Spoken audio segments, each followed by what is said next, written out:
Wanted to discuss seventh house today and what seventh house tell us about what we are looking for in relationships or what kind of thing we are attracted to in a person.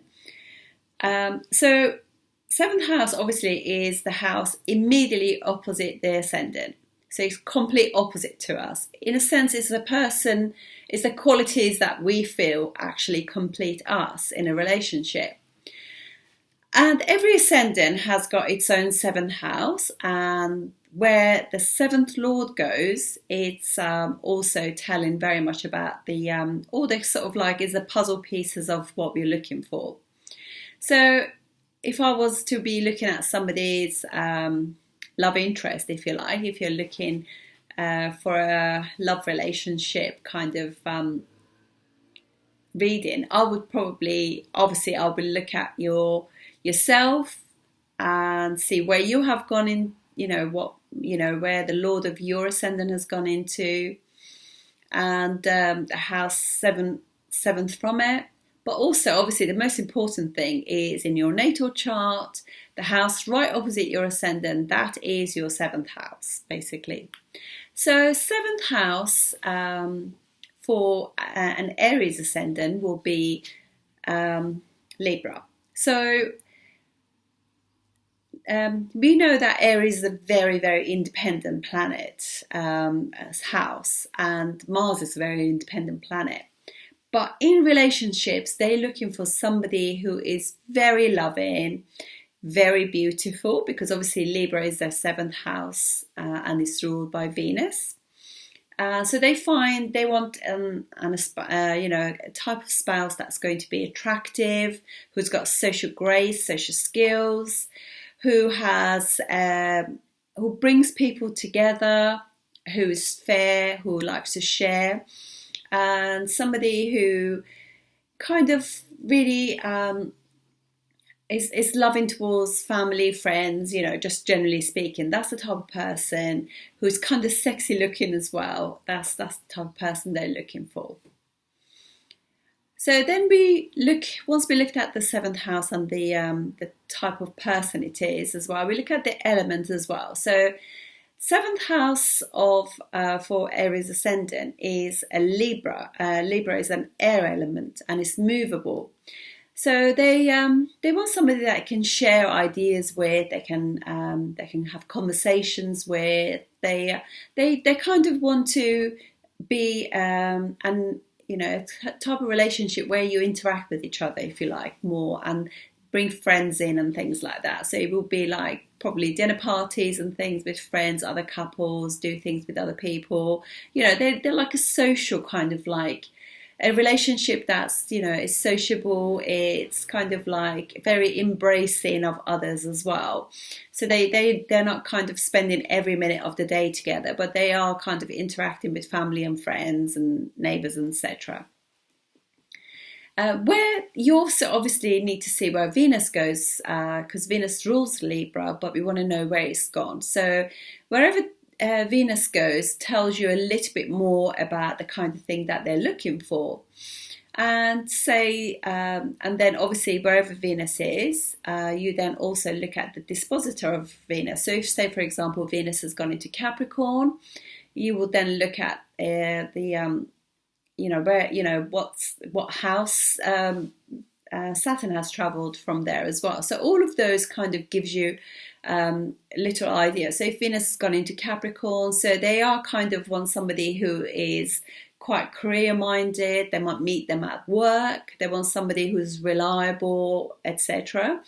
But if, say, for example, if Saturn has gone into Cancer, so they want somebody who can actually emotionally connect with as well, that kind of thing. So you kind of put it's like a jigsaw puzzle. You put little elements in there to just find out exactly what type of person they're looking for.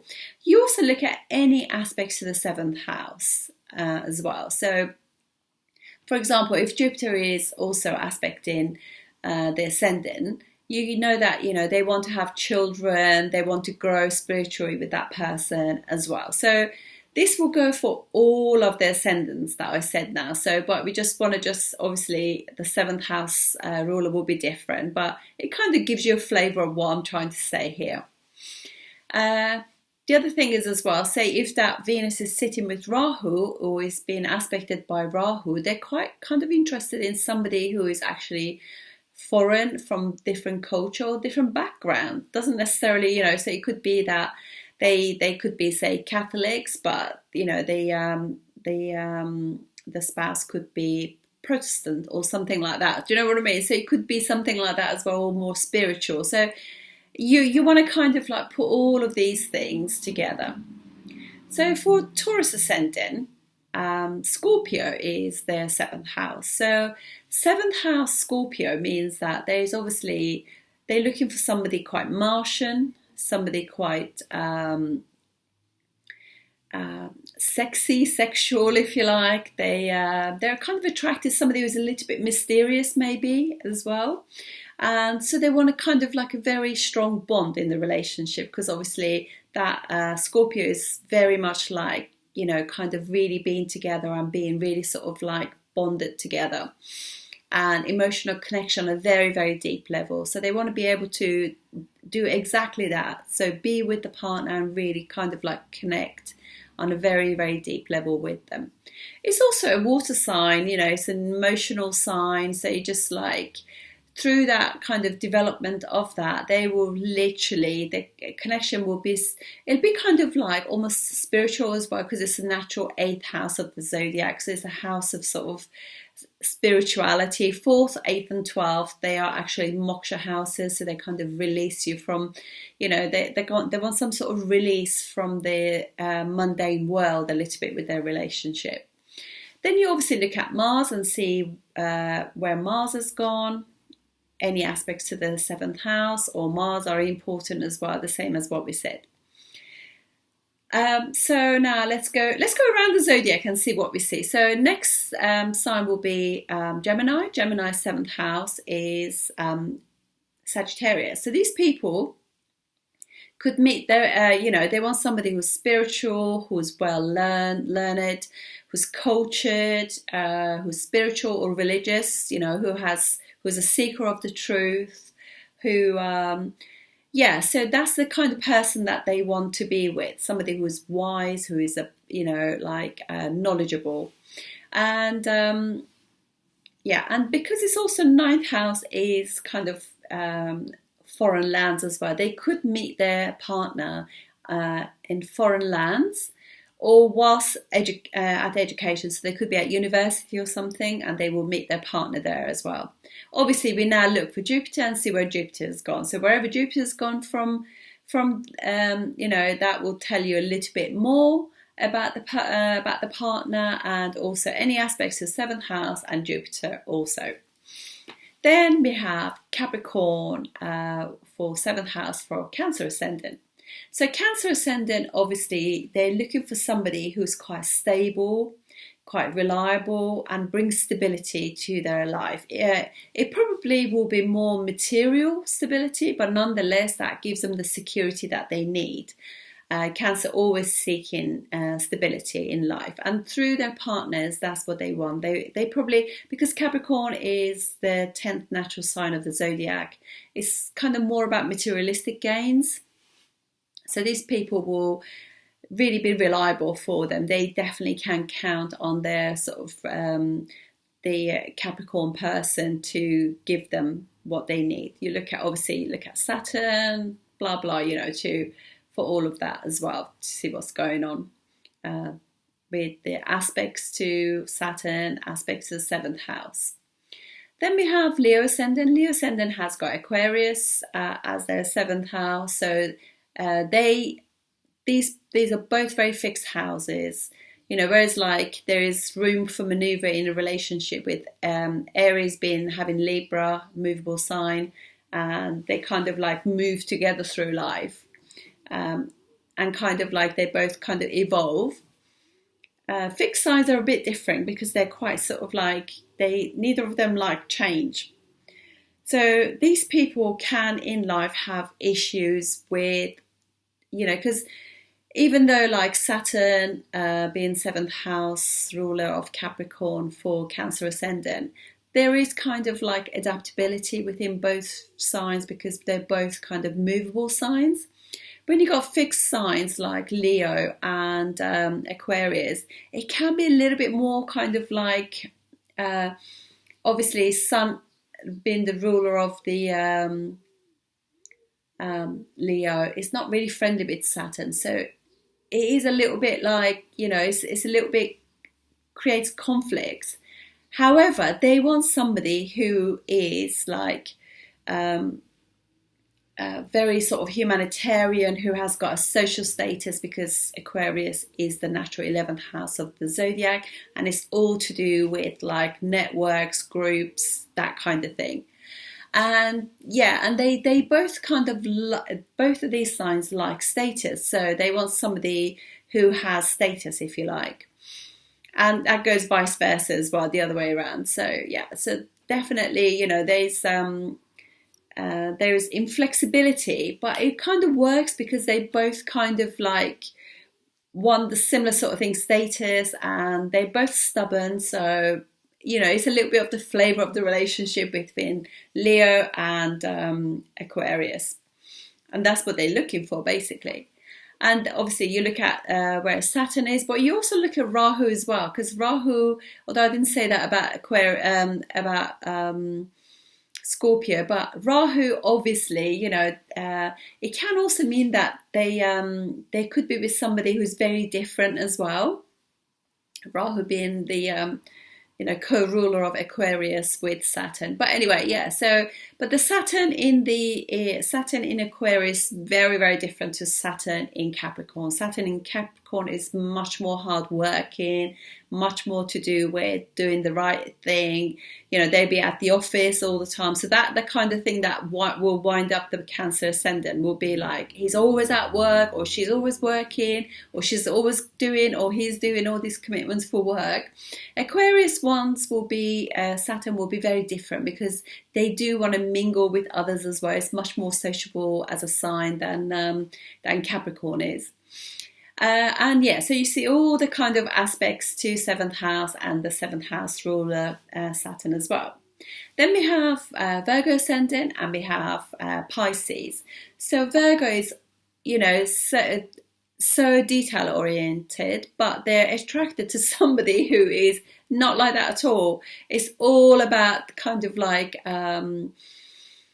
with Virgo will be all about small detail, with small picture, and with Pisces will be the big picture, optimism, so they need somebody like that, because obviously Virgo gets so tied up in detail, they could actually feel the heaviness of the world on their shoulders, and these Pisceans will help them, because Pisceans like, forget, let's lose ourselves, let's go out for a walk, let's be in nature, walk by the sea. So they're much more kind of like caring and emotionally sort of like available to their partners, because partners much more analytical. They're and Piscean 7th house will be much more emotional. So it kind of works really quite well, actually.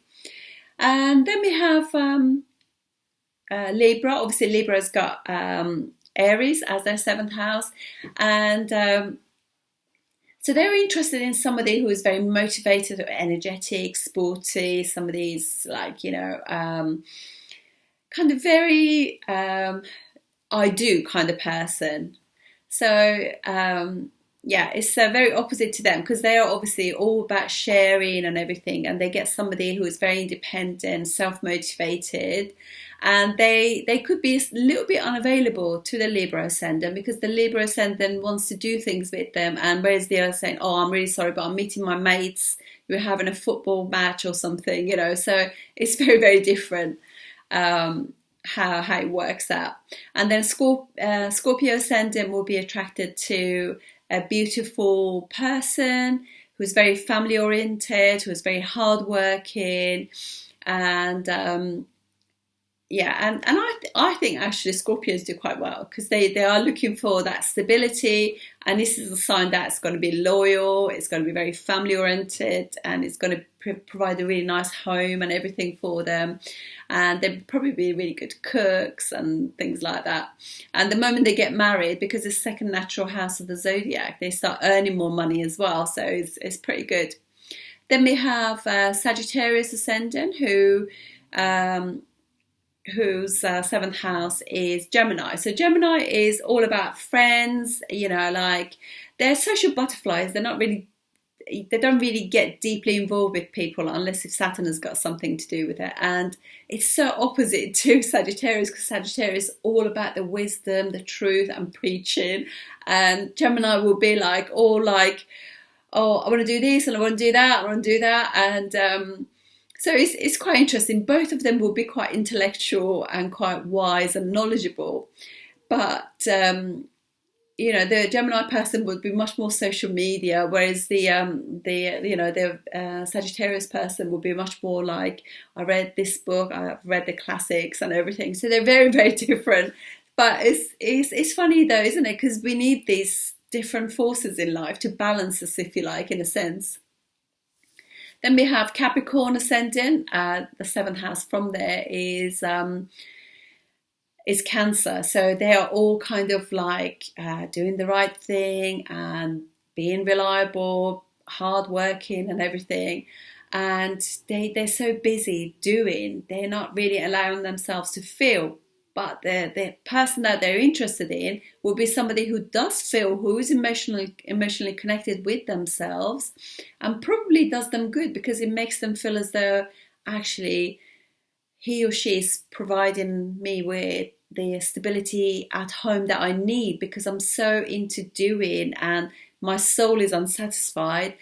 Through this relationship that gives me that emotional connection, I can now actually have a balance where I don't feel as though I'm constantly given to my job and, things like that. So, and then we have like Aquarius ascendant, who would want somebody who is a professional, seventh house being Leo, a leader, a mover, shaker, make things happen, somebody who's very important, who's got status, who comes from a noble background or aristocratic, or a family who is sort of really respected, in the society. They are kind of want that status, in their partner.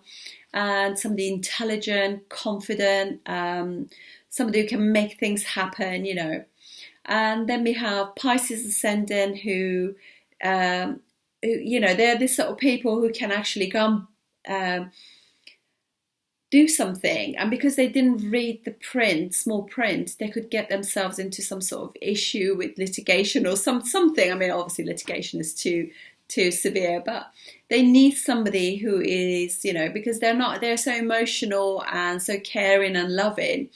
They're not really grounded. So therefore they need somebody like Virgo, who's practical, just says, look, you can't go and 300 miles in your car now. Your tires need sorting out. You haven't had a service. Look, let's do all of those, like the headlight doesn't work. They're just very practical. And that's exactly what a Pisces ascendants need. So these are very, very rough things about what the seventh house for each ascendant is seeking, if you like, in love. But always remember that is the seventh house, but you will also, obviously, you look at the seventh house, you look at the seventh lord and where it goes, and any aspect of the seventh house and seventh lord are very, very important. You also want to see, for a woman, you want to see Jupiter and where Jupiter is, and what's going on with Jupiter in your chart, and also with Venus as well. And obviously, this is the first step. We're just doing D1 for now, the natal chart. We will come on to D7, which is the romance one, and the D9 in due course. But this is just a little flavour of what is going on. So also remember that if your seventh house ruler has got a connection with the nodes, so you know that there's a karmic thing in that relationship going on as well. So they're either, somebody you have been with in a past. Sometimes though, when you have K2 in there, it could be that you're just like finishing an old karma with somebody, and then you progress to something different. And if Rahu, so you were meant to have the karma didn't sort of come into fruition in previous life, so they're together now in order to actually start this kind of relationship things. So you can see that also if in your chart and your partner's chart, always have a look and see the relationship between your nodes as well, and that would be quite telling as well. So I always think it's really nice if your Rahu is if their Rahu is on your ascendant or on your Venus, or even it's really, really nice. That's and moon Rahu, if their Rahu or your Rahu is on their moon or ascendant or Venus, I think it's really, really lovely. So that creates really wonderful bonds between you and your partner. Anyway, I shall see you on the next one, because I want to talk about Atmakaka and 7th house from there on the next video. Thank you for watching. Thank you for supporting me.